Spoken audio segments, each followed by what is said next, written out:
Pada video ini, saya akan menjelaskan materi tentang laporan arus kas. Laporan arus kas adalah salah satu laporan keuangan yang menginformasikan arus kas masuk dan keluar, yang berasal dari aktivitas operasi, investasi, dan pendanaan dalam satu periode tertentu. Satu periode tertentu ini maksudnya jika kita menginformasikan dalam laporan arus kas berupa kas bersih dari aktivitas operasi, maka kas bersih yang dilaporkan itu diperhitungkan.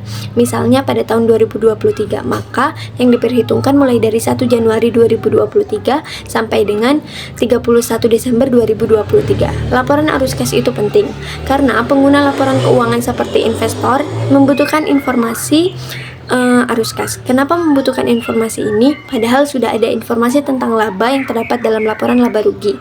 Karena informasi laba yang berupa laba dari asumsi akrual, kalau terdapat indikasi manajemen laba, maka kualitas laba itu menjadi rendah.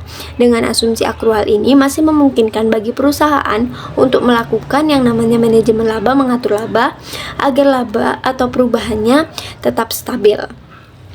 Manfaat dari laporan arus kas adalah untuk menilai kemampuan perusahaan dalam membayar liabilitas dan membayar dividen. Kemudian, serta menunjukkan kemampuan perusahaan untuk menghasilkan kas di masa yang akan datang. Laporan arus kas memberikan informasi hanya dua, yaitu arus kas masuk dan arus kas keluar.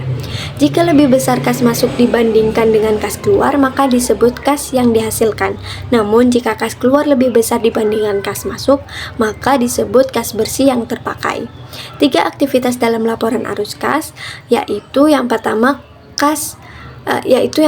aktivitas operasi adalah transaksi-transaksi tunai yang mempengaruhi item-item dalam laporan laba rugi. Yang kedua, aktivitas investasi adalah transaksi-transaksi tunai yang mempengaruhi item-item pada kelompok aset tidak lancar.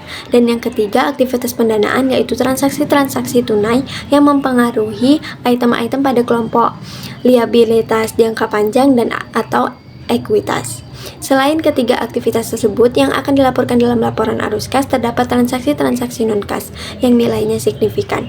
Maka transaksi ini tidak mempengaruhi arus kas perusahaan, namun perlu diungkapkan sebagai signifikan transaksi non-kas.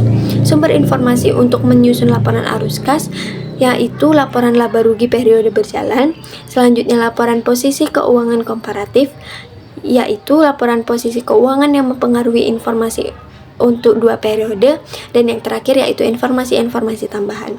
Itulah yang dapat saya sampaikan mengenai laporan arus kas. Saya ucapkan terima kasih, sekian.